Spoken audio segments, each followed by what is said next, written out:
Welcome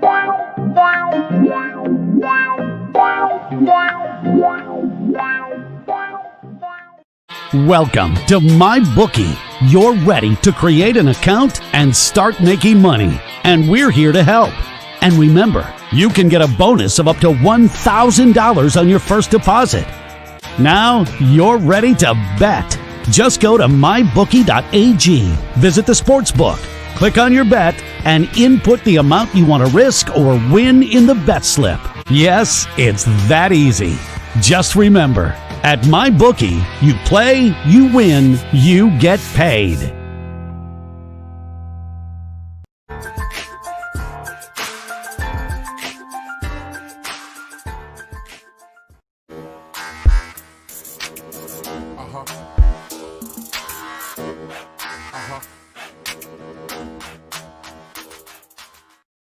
At Amazon, we're pretty good at getting things done. We're pretty good at solving problems. COVID-19 is the biggest challenge we've had to face. But challenges are what motivate us. Like flying masks to our employees around the world. We're doing everything we can to get you what you need, and doing everything we can to keep our people safe. I'm former Navy pilot Sarah Rhodes, and I'm proud to lead our Amazon Air network.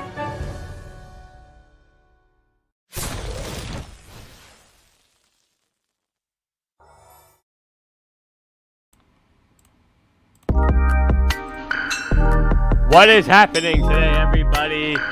We are live on 12 Out Sports. Welcome to Glenn's Dynamic Sports Corner on 12 Out Sports. And I am your host, Glenn Kaplan. Welcome to my 138th show here. We are live from Baltimore, Maryland, which is home of the Baltimore Orioles and the Baltimore Ravens. It's a bright, sunny day here. It's a little cool, but I'm in the basement of my home. So, yes, a lot of things are happening today. And ladies and gentlemen, the weekend is almost upon us. Just one more day till the weekend. And let me start off with the National Hockey League. Ah, yes. Let's hang out with our teammates in the hotel rooms. Oh, you can't because of the new protocols this year. And that's why Alex Ovechkin, Evgeny Kuznetsov, Ilya Samsonov, and Dmitry Orlov are now on the coronavirus protocol list for the Washington Capitals. This comes out as a surprise, and they also got fined $100,000. They were just recently on the road against the Pittsburgh Penguins. So I don't know how many of you watch the World Hockey Report on the same network, but they posted something to the lines of, party animals with those four? Let me just say something about that. I said a joke yesterday, and I probably said it on my Twitter page, is that these guys were probably hanging out and drinking, that they realized they lost to Sidney Crosby and the Pittsburgh Penguins twice, and they realized, oh, we got to face these guys 6 more times this year? And we gave up a lot of offense to them? Let's drink, let's forget about it. And you paid the price. And that was my old joke of the whole drink. And they probably drinking a bunch of vodka. I should have probably bought some vodka on the show today to probably make a mockery out of it. But I wasn't going to do something like that, considering the fact that I have 2 water bottles right next to me. And no, I'm not going to make a mockery out of it this morning. But it was when the rules are the rules and you break the rules, you pay the price and you pay the consequences. But the good news for the Washington Capitals is, look who you play tomorrow. You play the Buffalo Sabres. You don't even need those 4 guys to beat Buffalo. They stink from the S to the K. You don't even need them. And my dad's like to me, yeah, but they're NHL players. Buffalo's this. You see how bad Buffalo is? They're not good at all. Tell me what else they have other than Jack Eichel and Taylor Hall. Could still win with TJ Oshie, Tom Wilson, Nicholas Backstrom, and Jakub Vrana. Personally, I think that Vitek Vanacek goalie's better than Ilya Samsonov to begin with. I know he gave up 5 goals against Pittsburgh. I'll get to that game recap in a minute. But I think Vanacek's better than Samsonov is. And when you have Henrik Lundqvist being with having heart condition, then it's a problem being out for the year. I know a couple of Capitals fans been talking to the last couple of days or the last couple of weeks saying the goaltending situation's not nearly ideal for them. The truth of the matter is, I knew this was going to be the case before the start of the season anyways. You have this, you have that, and here we are. You can't make these silly mistakes like this. You simply cannot. On the bright side, you'll be able to have maybe those taxi squad players play, and then maybe we'll get to see who will have to step up in case of other injuries later on in the season. I'm moving on to my next segment. I'm going to stay in the NHL. Yes, as I was just mentioning, the 5-4 game recap went on Tuesday night with Pittsburgh over Washington. And it appeared as if Washington had all the momentum in the world. You have 4-2. You have a 5-on-3 power play. You can sit back and relax, score one more goal, put the game on ice. You got a little careless. You get a little sloppy. And the change in the momentum of the game came on this. Casey DeSmith gives an outlet pass to Teddy Bluger in a 5-on-3 shorthanded. And Teddy Bluger beats Vitek Vanacek. Backhanded goal. Went through the 5-hole, shorthanded. And Washington never recovered from it. When you have plays like that in a hockey game that change the entire complexion of the game, you just can't find a way to stop that momentum. Pittsburgh would have pulled Casey DeSmith had they made it 5-2. Probably would have put in Tristan Jarry to give him a wake-up call. But that was probably the greatest. That probably was the save. It saved his job for the moment. I'm not saying both teams' goaltending is downright horrendous. These teams are going to have to win 5-4 every night to make a deep playoff run. Whether it works or not is another story. But Washington and Pittsburgh, you know who's going to put the puck in the back of the net. And it reminds me of when Pittsburgh played Philadelphia in 2012 in that postseason, where Marc-Andre Fleury melted like snow, and where Ilya Bryzgalov was also basically a cone in net. This is what the Washington Capitals and the Pittsburgh Penguins are. They have great offenses who are facing traffic cones and nets. And I personally don't think either team's defense is great. But their defense looks better than their goaltending does. And that's not saying something much. Because when the matter comes in the postseason, you're going to have to get goaltending from either Ilya Samsonov or Vitek Vanacek if you're Washington, or if you're Casey DeSmith or Tristan Jarry if you're Pittsburgh. And if you ain't going to get it, you ain't winning anything. Can I tell you who I think's got the best goalie? Got the best balance in the first couple of games in that division? You want to know who it is? You want to know who might be the best goalie in that division? I'm not going to say. I know Semyon Varlamov has had 2 back-to-back shutouts for the New York Islanders. It's not him. It's Mackenzie Blackwood of the New Jersey Devils, who is the best goalie this morning in that division.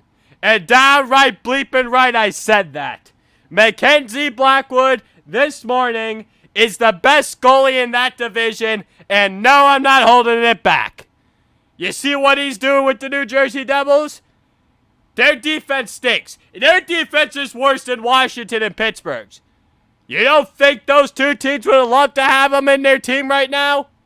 You don't think they would have? Blackwood or Varlamov, Carter Hart, I'm not saying he's great. And don't get me started on Igor Shesterkin or Tuukka Rask, who's inconsistent. And I'm telling you this. This is how I feel about the goaltending in that division. And there's a lot of offense and a lot of 80s and 90s styles hockey play.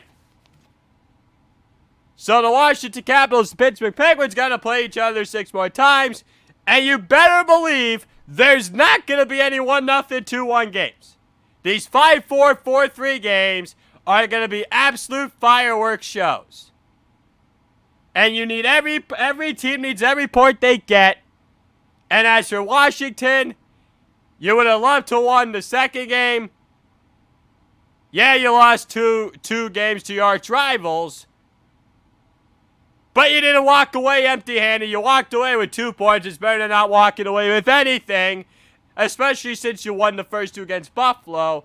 And good for Pittsburgh for getting right back on track after losing the first 2 games against the Philadelphia Flyers. And now the Washington Capitals should take care of business against the Buffalo Sabres, even without some of their star players. And as for the Pittsburgh Penguins itself, they should be able to find a way to beat the New York Rangers because there have been complaints from fans about David Quinn, and they're not very happy with it. So let's get into the game recap here. So, how did Pittsburgh win? Other than the 4-3 win the other night in the shootout called by Jake Gunsel, was 5-4. Crosby wins it. Sidney Crosby wins it in overtime. Just 1:11 into the overtime session. It was assisted by Chris Letang and Jake Gunsel. As I said, these two teams play each other 6 more times this season. The Washington Capitals scored 3 first-period goals. Lars Eller, 4:55 mark, assisted by TJ Oshie, Richard Panik. Tom Wilson scored twice, 16:58, assisted by Alex Ovechkin. So, here's the thing. That Tom Wilson is becoming a very, very good player. He's been improving every single year. Ovechkin, the heartbeat heart soul of the Washington Capitals.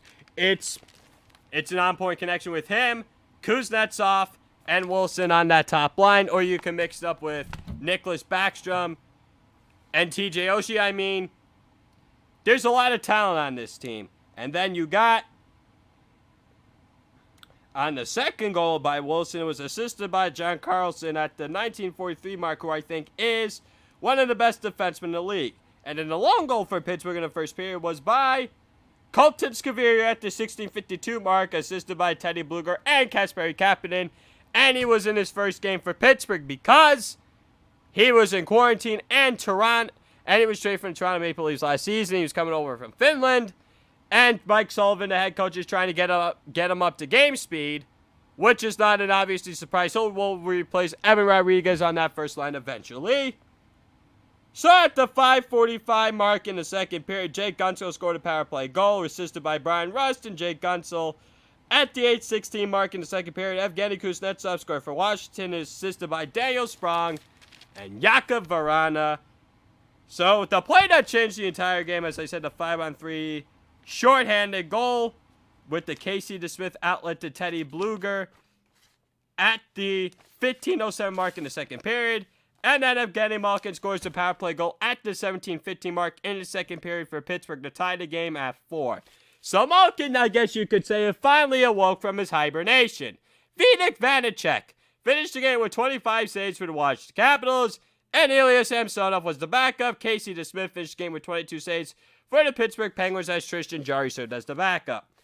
Next one, if you watched NBCSN Wednesday Night Hockey, once again, before I get into the Edmonton Oilers Toronto Maple Leafs recap, another tweet that I will share from the World Hockey Report is that I give them a lot of credit for what they posted about NBCSN posting or to the lines of showing Edmonton and Toronto rather than a Buffalo Sabres and the Detroit Red Wings on a typical Wednesday night. And I totally 100% agree with them. They do terrific stuff. Their hockey, I haven't had a disagreement with them yet on it. Any of their tweets that I've seen on their show. Keep up the good work up there in Canada, guys. Back to what I wanted to say about Edmonton and Toronto. All right. So remember when we all said or all thought yesterday that this was going to be the fireworks show, the offensive show, the 8-7, 7-6, 6-5, 5-4, whatever in the high seas, 4-3 game we wanted to see. But no! It was an utter disappointment in a 3-1 win by the Edmonton Oilers over the Toronto Maple Leafs. The Toronto Maple Leafs that was an embarrassing performance by Toronto. You got John Tavares, Austin Matthews, Mitchell Marner, William Nylander, Zach Hyman, Andreas Janssen, against the worst goalie in Canada and Mikko Koskinen, and you can only score one stinking goal. Really? Really? You score one goal on Mikko Koskinen? That's an ashamed of you. You should be ashamed of yourselves for allowing such a thing like that to happen. One goal on Mikko Koskinen.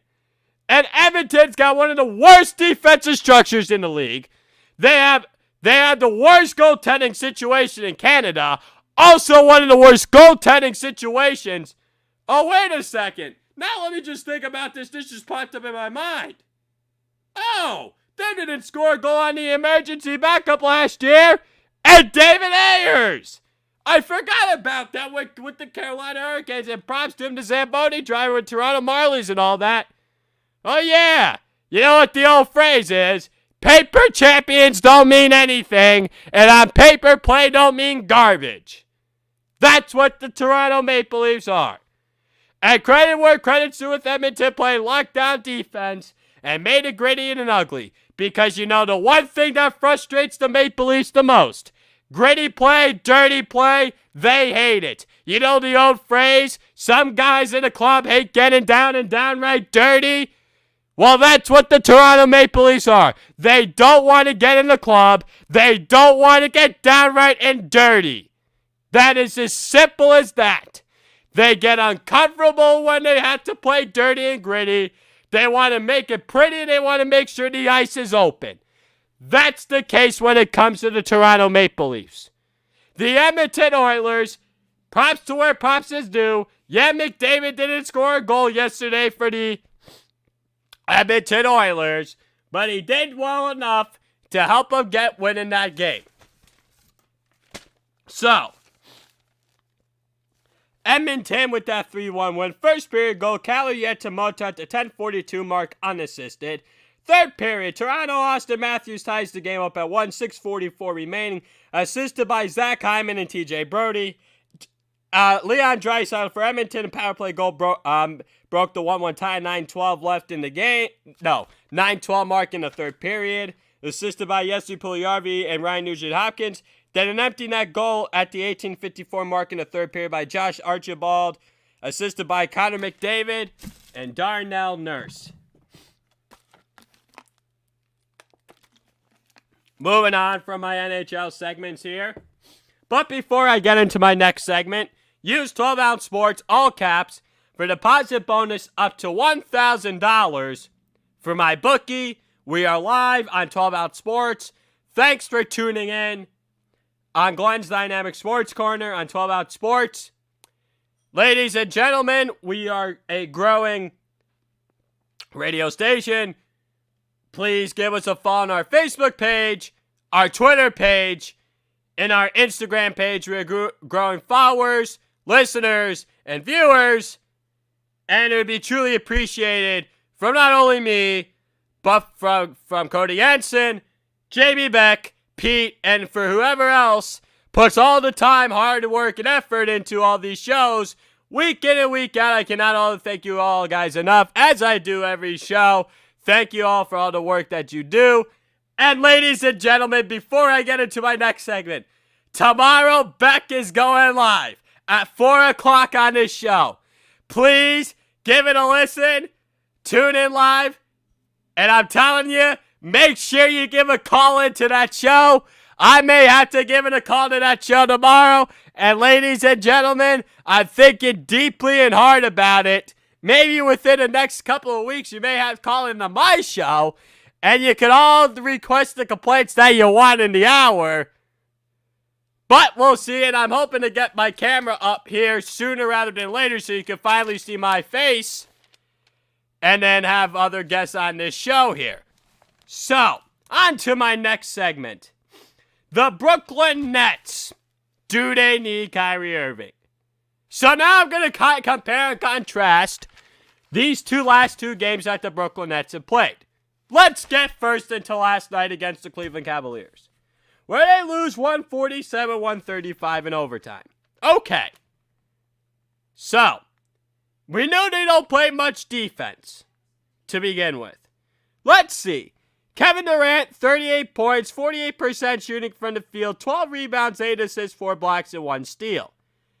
Takes 25 shots. What does James Harden do? 21 points, 42.9% shooting from the field, 10 rebounds, 12 assists, and 2 steals. Only takes 14 shots. So now Kyrie Irving's back in the mix.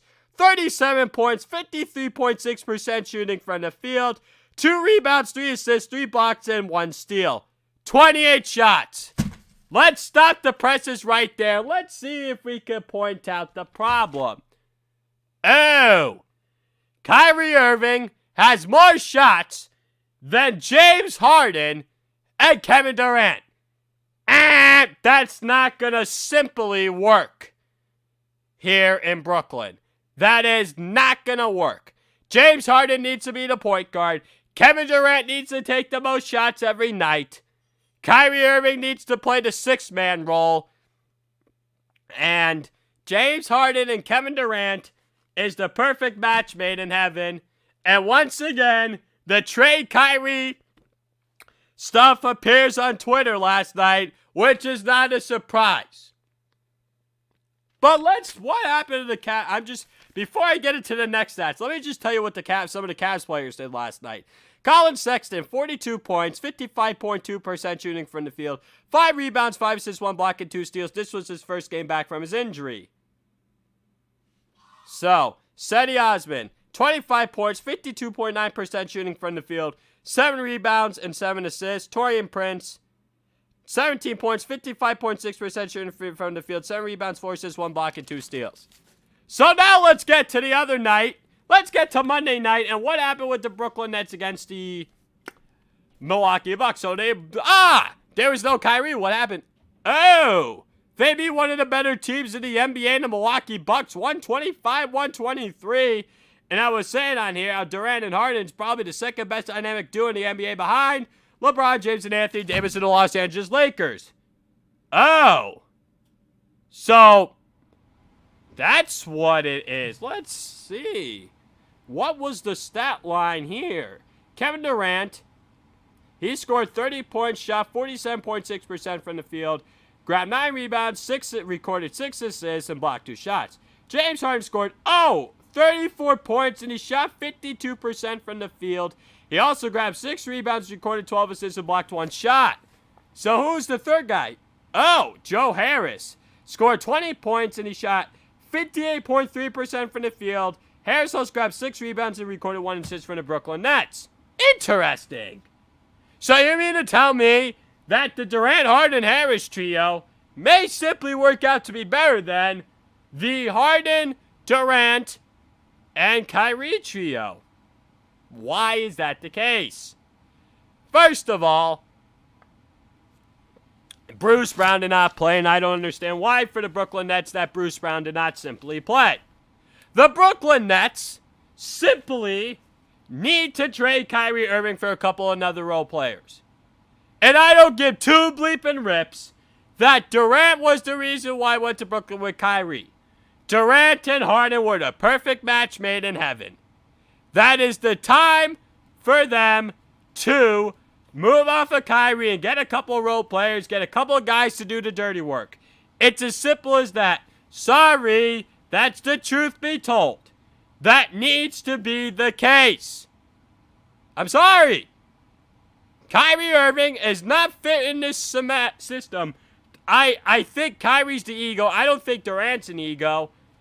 James Harden is kind of an ego, but Irving's the biggest prima donna. That's just how I feel about it.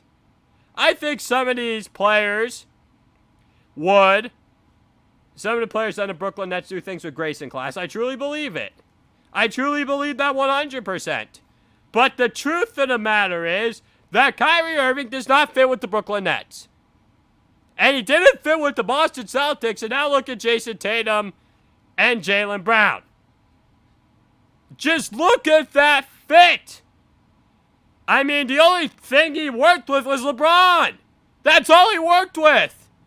He always seemed to work with LeBron James. He doesn't work with anyone else good. Maybe he just needs his own team. Maybe he just needs to go to a smaller market. I know he wants to win a championship, and give props and props due to Cleveland Cavaliers.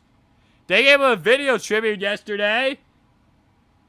And Kyrie Irving's like, thank you to the 2,000 fans that showed up in attendance and was pointing to his ring finger. He was happy. There was going to be a video tribute for him when he was with the Boston Celtics, but the game they had Gordon Hayward apparently hurt himself, gruesome leg injury, and they decided to cancel do it or postpone it, and they decided to do it last night. Props to where props is due. So maybe Kyrie just needs his own team. I know he wants to win another championship. That's probably why he teamed up with Durant. But there's no defensive thing, and I do not like defense. But you gotta play just a tad. I don't say you have to be the greatest defensive team in the world. Just make a couple of stops. It's not hard to do. That shouldn't be hard to do.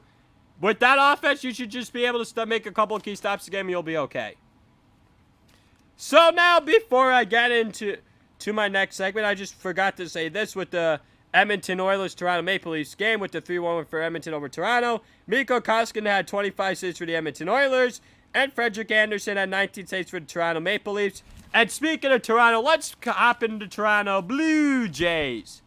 As Cody Jensen once said, maybe the Toronto Blue Jays are going to win the 2021 World Series. Well, I got good news for you, Cody. I truly believe that the Blue Jays are probably going to win the American League East. Sorry, not sorry, New York Yankees fans.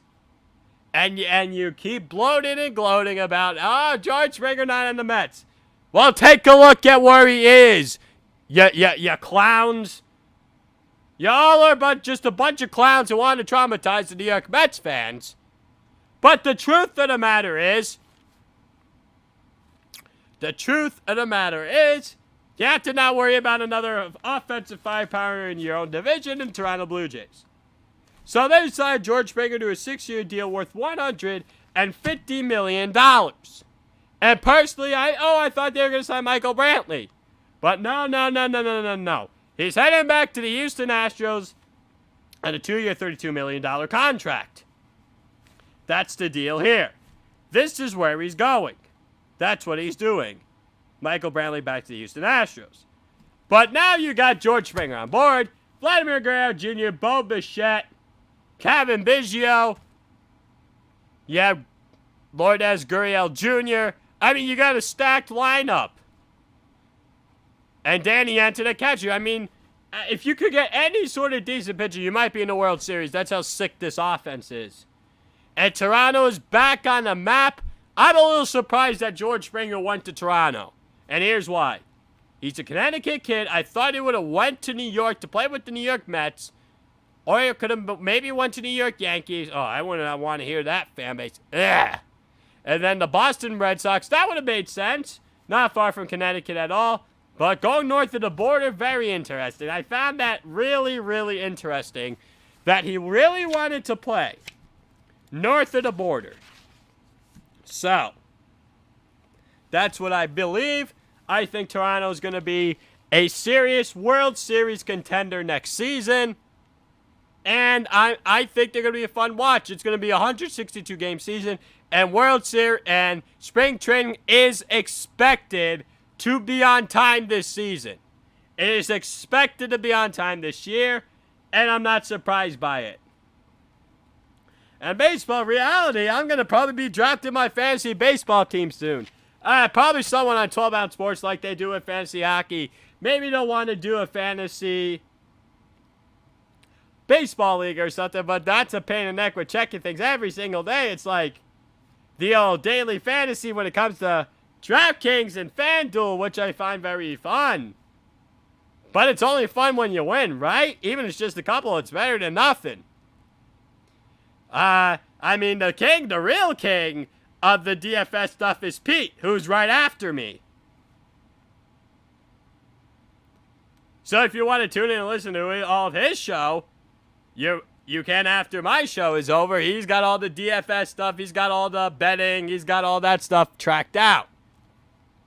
So, I'm done with this segment of the Toronto Blue Jays in the American League, and they will look to dethrone the New York Yankees American League East. Let me get into my top 10 teams in the NBA at this point in time. As y'all know, I always do the NFL Top 10, but because there's really no interest for me to do it and I needed topics for today, it's really not a heavy show in topics, the truth be told. It's kind of a light load Thursday. That's just how I feel about today's show. I don't feel, I have to get to every single topic. I'm just trying to take my time with all of it. And I'm just truly appreciative for the opportunity every time I step on the show. So let's start with number 10 in the best team in the NBA, the Golden State Warriors. Not the best team. The 10th best team in the NBA is Golden State Warriors. Steph Curry. They play defense. James Wiseman, Draymond Green, Steve Kerr, the head coach. You don't have Klay Thompson, but Golden State's respectable, and they're going to be probably a playoff team this year. And I said they would be. Number 9, the Phoenix Suns. Devin Booker, Chris Paul, one of the best backcourts in the NBA. Chris Paul doesn't have to really score 20 points tonight. He could distribute 20 assists to guys like DeAndre Ayton, Mikal Bridges, Jay Crowder, Cameron Johnson. Devin Booker, you have Cameron Payne. Monty Williams has done a good job. I mean, that bubble experience has really helped out the Phoenix Suns. One of the best teams in the Western Conference. Can very well make noise in the postseason, and I like the way they also commit to the defensive end of the floor. Number 8, Indiana Pacers. Now, I'm surprised the Pacers are good because I really thought that Nate McMillan was the losing Nate McMillan in the offseason was really going to hurt the Pacers, but you still have Miles Turner, Domantas Sabonis, even though you traded away Victor Oladipo, Malcolm Brogdon, who I think is one of the best two-way point guards in the NBA. He's always one of the guys you always want to bet on either DraftKings or FanDuel because he's going to get you steals, rebounds, points. He's always a good bet every single week or every single game time the Pacers step on the floor. Number 7, the Utah Jazz. Another team that I'm surprised about that's really good this season. Donovan Mitchell, Rudy Gobert, Mike Conley, Bogdan Bogdanovic, Joe Ingles. They're a defensive first team under Quinn Snyder, one of the most underrated coaches in the NBA. I mean, Greg Popovich, he's from the Greg Popovich tree of the San Antonio Spurs. It's a very good tree to learn from. So, the Utah Jazz are one of those play hard, will be a good product in the court, will never win an NBA title, although it's in their goal they probably talk about we want to win an NBA championship, but it's always in the right minds of let's try and play hard. And when you have Donovan Mitchell, he's been a little bit underachieving this year, so I expect him to pick it up at some point. Number 6, the Milwaukee Bucks. Giannis Antetokounmpo, Drew Holiday, Chris Middleton, Dante DiVincenzo, Brook Lopez. So, and yeah, Mike Budenholzer. Very good team. I think they're improved from last year in certain ways. But the truth be told, they're probably not going to get it done in the postseason. And that's why I have them so low. Next up, at number 5, the Philadelphia 76ers. Joel Embiid is playing like at an MVP level. You got Seth Curry and Danny Green who could shoot the basketball from the outside. Do not forget about Tyrese Maxey. Ben Simmons, they're going to have to figure out what to do at the trade deadline with him. Daryl Morey is going to have to figure out what to do with Ben Simmons at the trade deadline. He's not getting any better. He's simply, first of all, Ben Simmons can't shoot from the outside. He only has 1 3 on the year. He only wants to drive to the paint. Joel Embiid's more of a paint guy. Do you maybe call up to watch the Wizards? And maybe ask for Bradley Beal? I don't know if they would. I don't know if they're willing to trade for him, but you might have to trade Ben Simmons, Tyrese Maxey. But maybe they would do it for Bradley Beal. I don't know why they didn't want to do it for James Harden. Well, I guess Daryl Morey knows a thing or two about James Harden rather than Bradley Beal. So, and they're much more committed on defensive end with Doc Rivers compared to Brett Brown. And Dwight Howard is a underrated backup center. Number 4, the Brooklyn Nets. Kevin Durant, Kyrie Irving, James Harden, Bruce Brown, DeAndre Jordan. Yeah, you lose Jared Allen, Taurean Prince, and Karis LeVert to a trade, but you also have Joe Harris, who could shoot the 3. He could shoot lights out on any given night along with those 3. The big 3. I still think trade Kyrie Irving, and we'll see what happens. Number 3, the Boston Celtics, number 1 seed in the Eastern Conference, Jason Tatum, Jaylen Brown, it may be the best dynamic duo in the NBA. Maybe simply be the best dynamic duo in the NBA.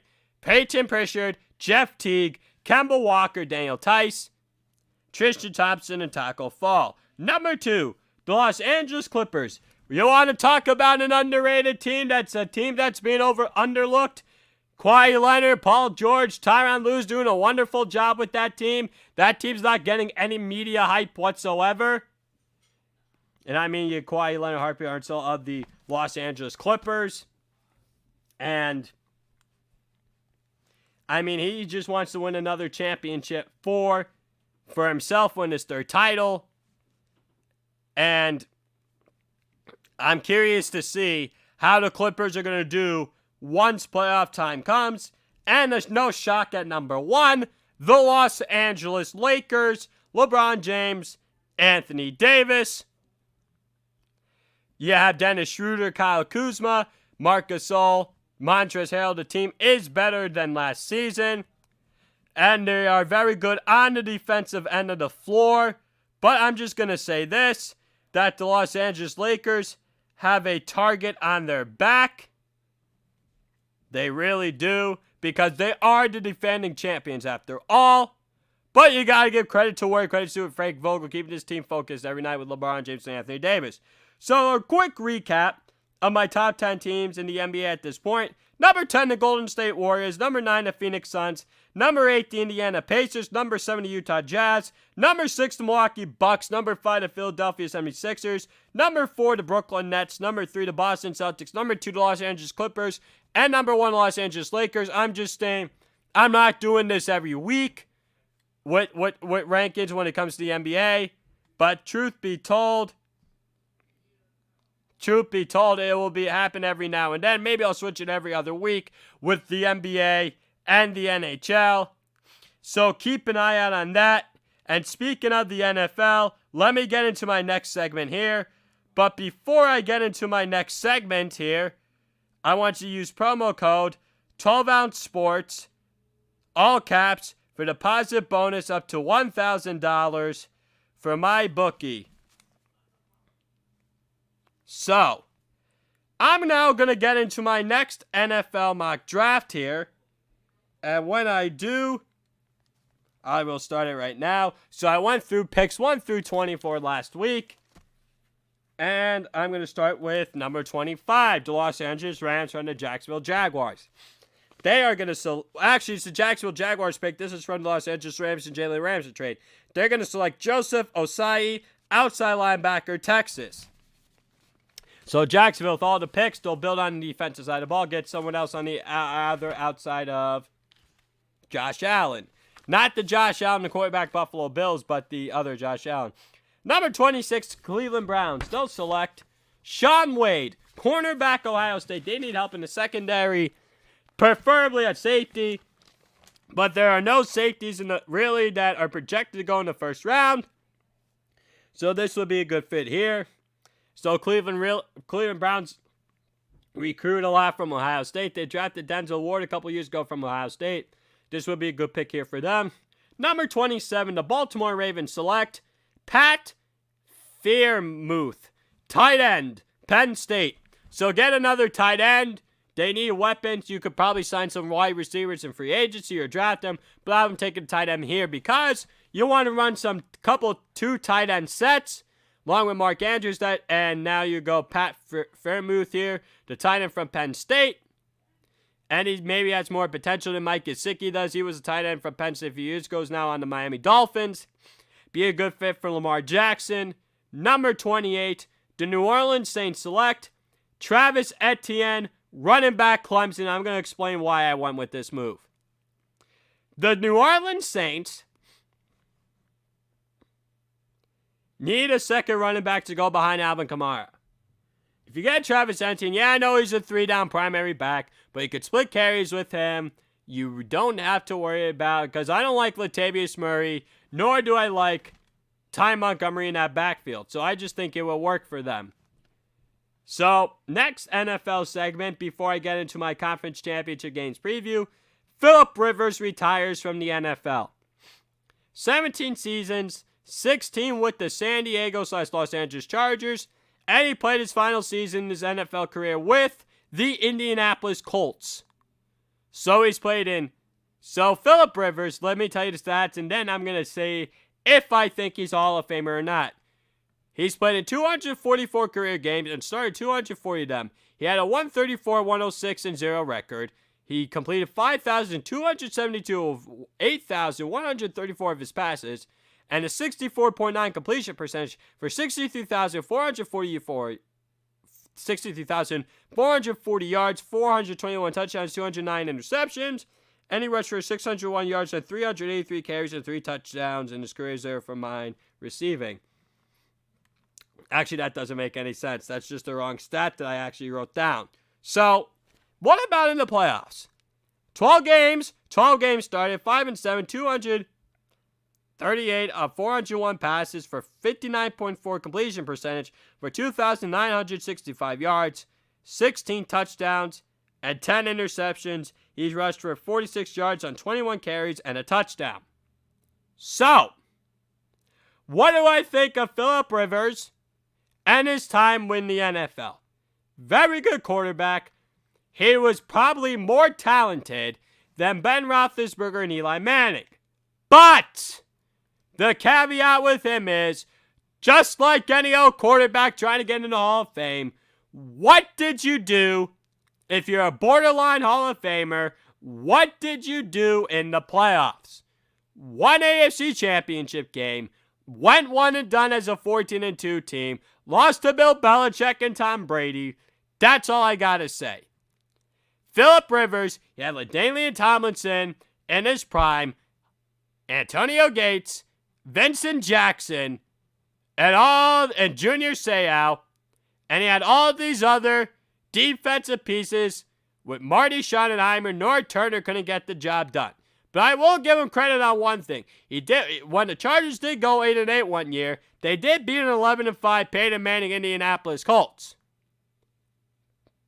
But I'm really not sold on the fact that Phillip Rivers is truly a Hall of Fame quarterback.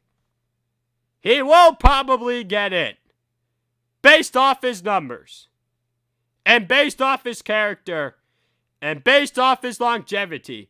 The best availability is durability, which Phillip Rivers always had. But Phillip Rivers never was clutch in the playoffs like Eli Manning on the New York Giants or Ben Roethlisberger, the Pittsburgh Steelers. You can say what you want about Ben Roethlisberger and Eli Manning and Phillip Rivers, but they've always done things in the NFL with a bunch of grace and class. That's the way they've done it. Phillip Rivers. And I'm just going to say this about him. He will get in the Hall of Fame. This is my final verdict. Phillip Rivers gets in the Hall of Fame, but he has to wait. Eli Manning, I don't think gets in first ballot either. Ben Roethlisberger, I don't think gets in either. That's what I think. So, now let's get into my AFC and NFC Championship game previews. So, last week with my picks, I went 3-1. This postseason, my record is 7-3. The postseason is flying by, and the NFL season will officially be over before you know it in a couple of weeks, so let's enjoy it while it lasts. NFC Championship game preview. Number 5 seed Tampa Bay Buccaneers versus the number 1 seed, the Green Bay Packers. So this game is going to kick off at 3:05 p.m. Eastern on Fox on Sunday. So, Tom Brady and the Tampa Bay Buccaneers dominated the Green Bay Packers and Aaron Rodgers last time back in Week 6 by a final score of 38-10. And I've said this to you, and I said this at the beginning of the week. Rodgers is going to want revenge this time around, and he's going to have his legacy on the line, and he wants to win this football game really badly. and wants to get back to the Super Bowl. Aaron Rodgers made a good point on the Pat McAfee show, and he's always on that show. He's like, the NFL's a weird game and it's a weird season. He's like, the Tampa Bay Buccaneers got crushed by the New Orleans Saints at home in the second game of the regular season, but Tampa Bay won the third matchup by 10 points. And Rodgers is like, we got crushed by Tampa Bay, but who knows if we're going to crush them? This is something to those lines and regards, which I find very interesting. Along with, I feel like Aaron Rodgers goes on that show because really, his former teammate, A.J. Hawk, I mean, that's why I feel like that Aaron Rodgers always goes on that show every single week. And then, what I think is really going to matter in this game, and it's not going to be the wide receivers, I'm going to tell you why. Even though Brady's got Mike Evans, Chris Godwin, and Scotty Miller, and Antonio Brown, and even though Green Bay only has Devontae Adams, Alan Lazard, Marquez Valdez-Scantling, and Equanimous St. Brown, Brady's got the edge of receivers than Rodgers. But the difference in the game, I think, is going to be the running backs. When you have Leonard Fournette and Ronald Jones II for Tampa Bay, and then you have Aaron Jones and Jamal Williams for Green Bay, that's where I feel like the game is going to be won. The game is not going to be won by Brady or Rodgers. It's going to be won by Fournette and Ronald Jones for Tampa Bay, or Aaron Jones and Jamal Williams for Green Bay. And also keep an eye on Keyshawn Vaughn, a rookie for the Tampa Bay Buccaneers, and also A.J. Dillon, a rookie for the Green Bay Packers, who may serve as the third running back in this game.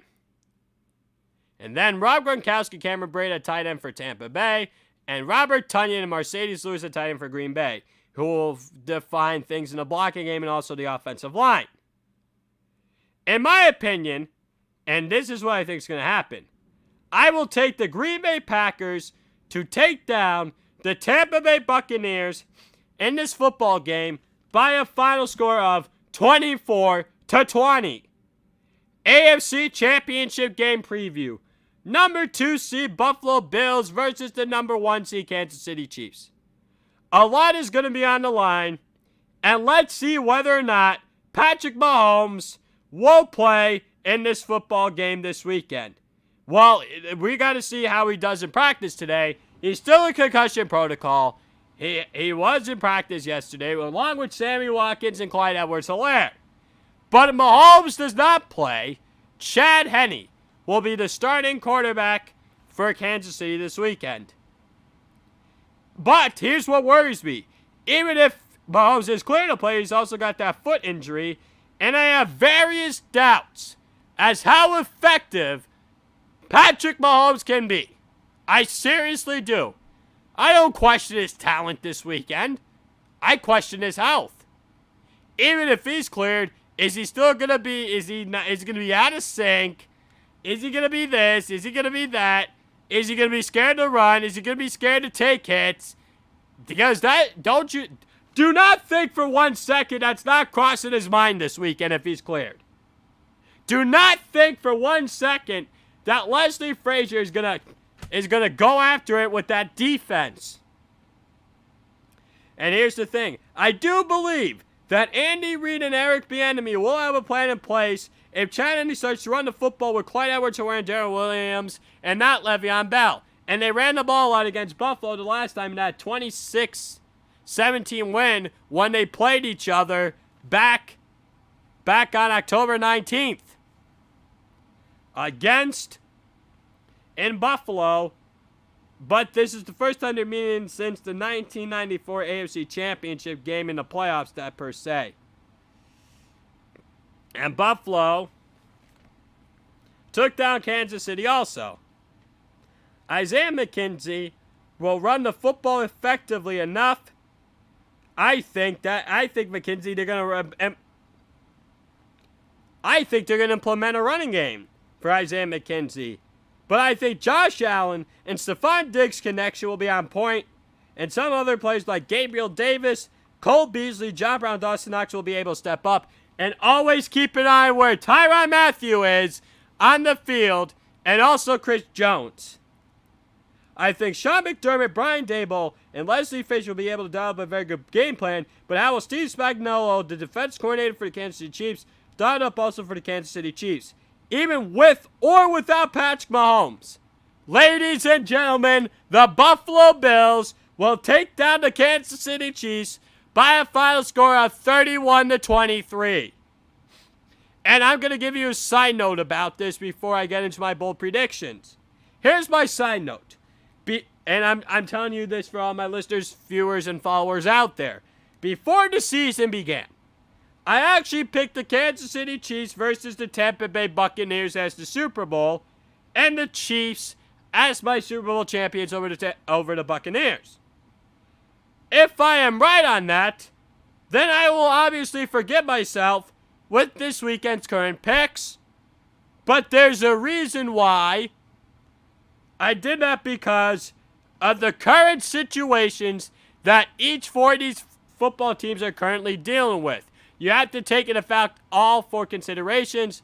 And right before the show, I saw a tweet from Marlon Humphrey, from the cornerback from the Baltimore Ravens. He said, always trust your gut.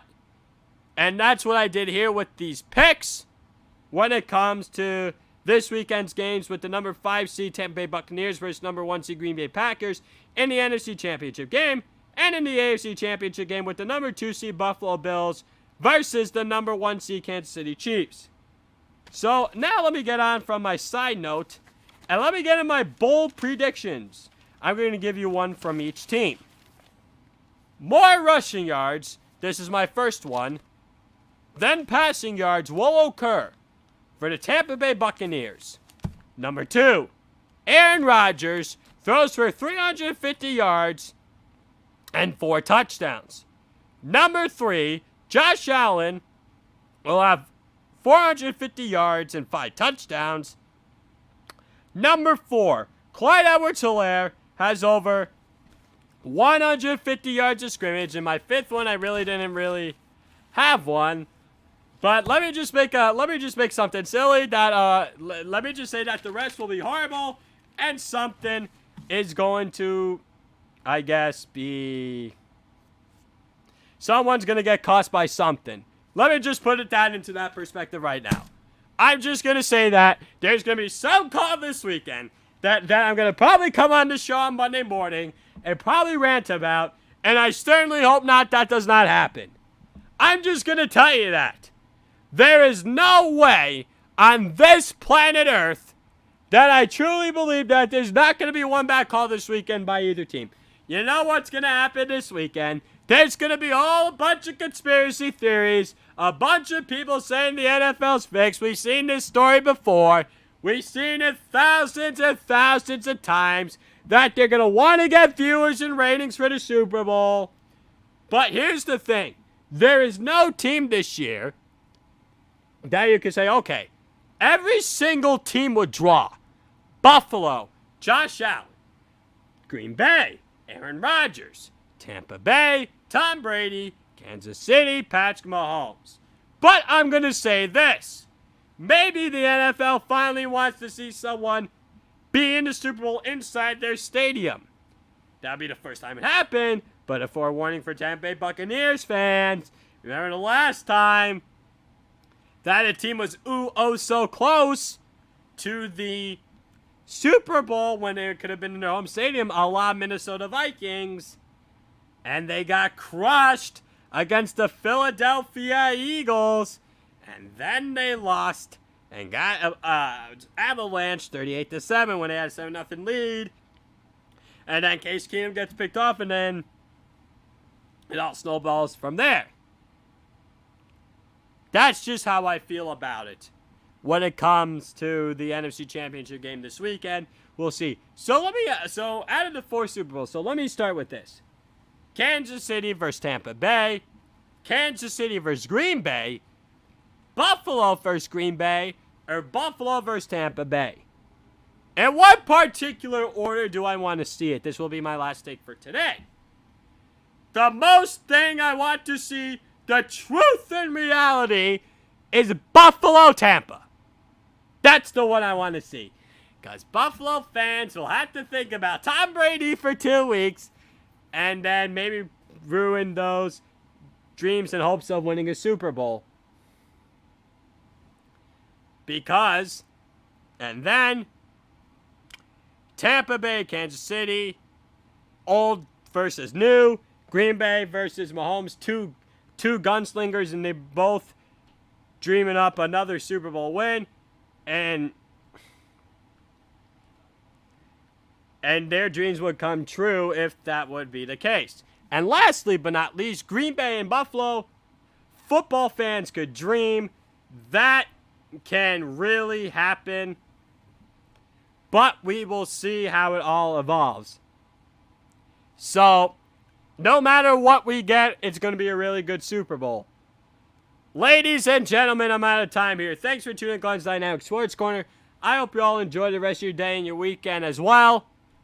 I will be back on the air at the same time Monday. I'm going to go over AFC NFC Championship game recaps, NHL, NBA game recaps, potentially another NFL coaching hirings. Use promo code 12OutSports, all caps with deposit bonus up to $1,000 for my bookie.